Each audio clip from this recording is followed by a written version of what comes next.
With 2 failed interviews under my belt, I was starting to think that this was all a really bad idea. But there was still hope in my final interview with Lieutenant Milo Minderbinder. He was also difficult to track down due to his trouble with the authorities, but I finally found him residing on a secret desert island. Okay, thank you for being with us today, Mr. Minderbinder. My first question is, how old are you right now? I'll turn 85 this March. Alright then. My next question is, the reason I came here, what have you been doing since the war ended and the events of this novel took place? After the conclusion of the war, I still had 100 warehouse surplus full of cotton and other materials. I then started to devise a plan. My plan turned out to be selling cotton to the third world nations in exchange for vast sums of money. I turned around and sold the other supplies to the Soviet Union to obtain nuclear weapons. From then on, I took the nuclear weapons and I helped fledgling communist nations with their military defense.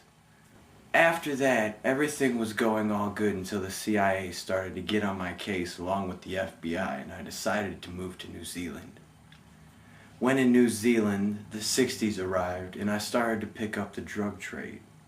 I started to push LSD through the United States, and that went so well that I started getting into the other stuff, you know. After that, pretty much everything was going good until the CIA then again come after me for my illegal activities.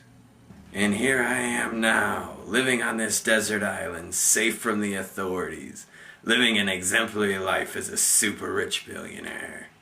It's awesome. Very interesting. Now, how exactly did you acquire this vast wealth you now possess through your syndicate? I'm not really at liberty to discuss that, sorry. Alright then. You also mentioned the fact that you had nuclear weapons. I really shouldn't be talking about that either. What about the drug trafficking? I really shouldn't be talking about this at all. And what about the, I'm sorry, but I probably shouldn't say anymore. I've said too much already. But what about the... But this interview's over.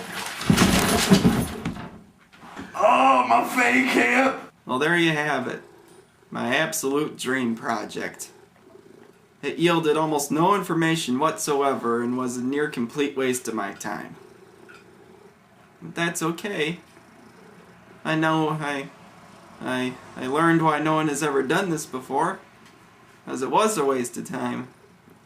I didn't really learn much. Oh, no. Now the world knows Yossarian is a hermit.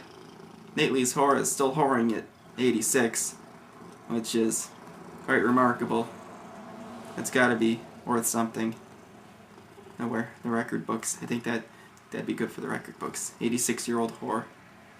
I don't think anyone surpassed that. And still living. How many whores live past 50 and not die of venereal disease?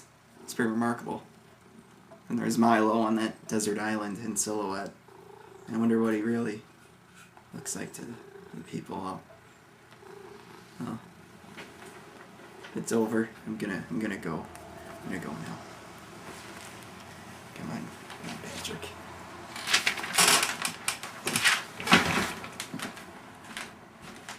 Mammy, I want a balloon.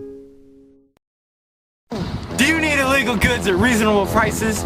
Does the government continually deny your request for nuclear weapons? Or do you just need some old-fashioned loving? Like really old? Not me! Hey boys, you want some of this? Then come on down to Milo's Black Market. We've got everything you could ever want or need. Guns, knives, grenades, paper plates, fireworks, firearms, 8-tracks, napalm, chocolate-covered cotton balls, and counterfeit cash, along with exotic animals. Not me! Just go on down to Drury Lane past the Muffin Man's house till you get to the magical lollipop forest. Then you're gonna go down that till you get to a fork in the road. You're gonna want to turn right there. Then you'll come to a big red barn, but not the big white barn. Because if you went all the way to the white barn, that's 2 barns too far. you're going to want to go back to the red barn and not the white barn or the brown barn in between the red barn and the white barn. Then once you get back to the red barn, you'll see a guy named Buck. Ask him for directions. And remember, don't get followed.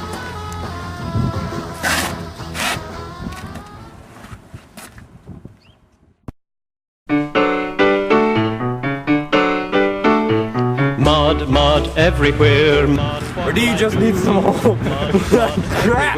The stats is falling off!